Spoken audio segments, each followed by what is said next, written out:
जय श्री राम। आज हम फिर उपस्थित हैं आपके सामने रामायण बालकांड के आगे की कथा लेकर। चलिए शुरू करते हैं। जलु पै सरिस बिकाई देखू प्रीति के रीत भली, बिलग होई रसु जाई कपट खटाई परत पुनी। प्रीति की सुंदर रीत देखिए कि जल भी दूध के साथ मिलकर दूध के समान भाव बिकता है, परंतु फिर कपट रूपी खटाई पड़ते ही पानी अलग हो जाता है, यानी कि दूध फट जाता है और स्वाद प्रेम जाता रहता है। हृदय सोच समुझत निज करनी, चिंता मित जाई नहीं बरनी। कृपा सिंधु शिव परम अगाधा, प्रगट न कहु मोर अपराधा। अपनी करनी को याद करके सती जी के हृदय में इतना सोच है और इतनी अपार चिंता है कि जिसका वर्णन नहीं किया जा सकता। उन्होंने समझ लिया कि शिव जी की कृपा परम अथाह सागर है, इससे प्रकट में उन्होंने मेरा अपराध नहीं कहा। शंकर रुख अवलोकि भवानी, प्रभु मोहि तजौ हृदय कुलानी। निज अघ समुझि न कछु कही जाई, तपई अवाई उर अधिकाई। शिव जी का रुख देखकर सती जी ने जान लिया कि स्वामी ने मेरा त्याग कर दिया और वे हृदय में व्याकुल हो उठी। अपना पाप समझकर कुछ कहते नहीं बनता, परंतु हृदय भीतर ही भीतर कुम्हार के आवे के समान अत्यंत जलने लगा। सतही सोच जानि ब्रस के तू, कहीं कथा सुंदर सुख हेतु।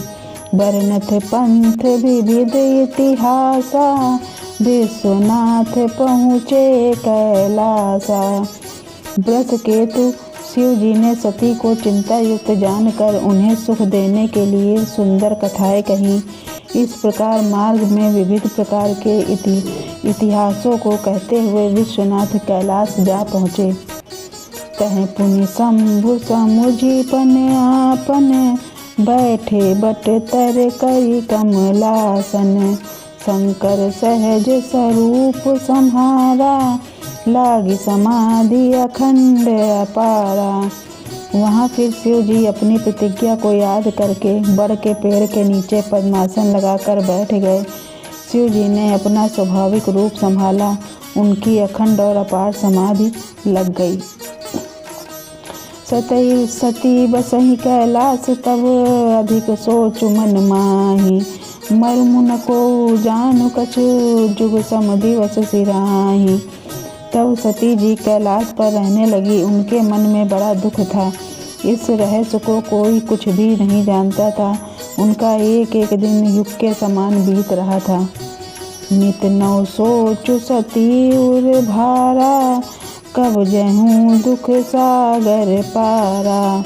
मैं जो कीन रघुपति अपमाना, पुनिपति बचनु मृषा करी जाना। सती जी के हृदय में नित्य नया और भारी सोच हो रहा था कि मैं इस दुख समुद्र के पार कब जाऊंगी। मैंने जो श्री रघुनाथ जी का अपमान किया और फिर पति के वचनों को झूठा जाना, सो फल मोहि विधाता दीन्हा। जो कछु उचित रहा सोई कीन्हा। अब विधियस बूझई नहीं तो ही, शंकर विमुख जीवावसि मोही।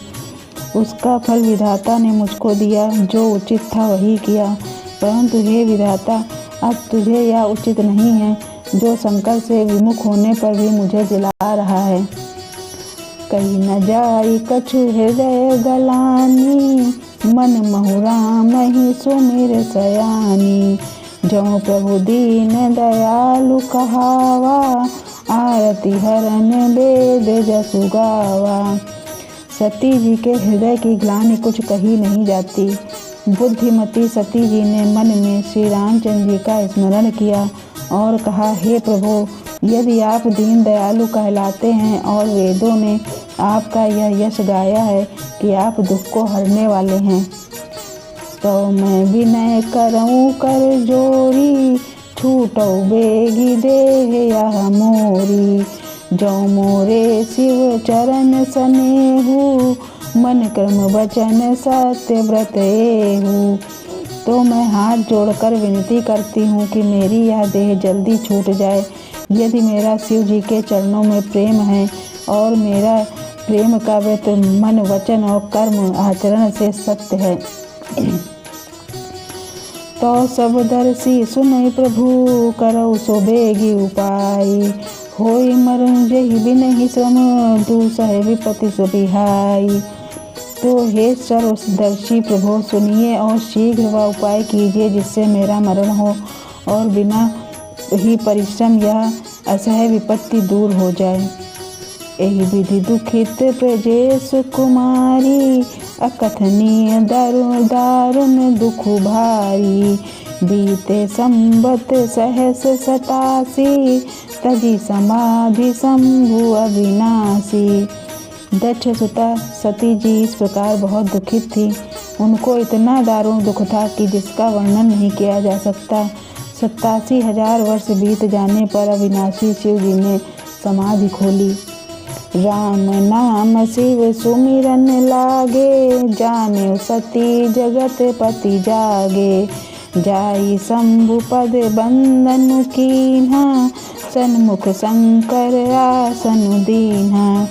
शिव जी राम नाम का स्मरण करने लगे। तब सती जी ने जाना कि अब जगत के स्वामी शिव जी जागे। उन्होंने जाकर शिव जी के चरणों में प्रणाम किया।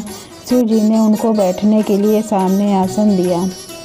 लगे कहन हरि कथा रसाला, दक्ष प्रजेश भये तेहि काला।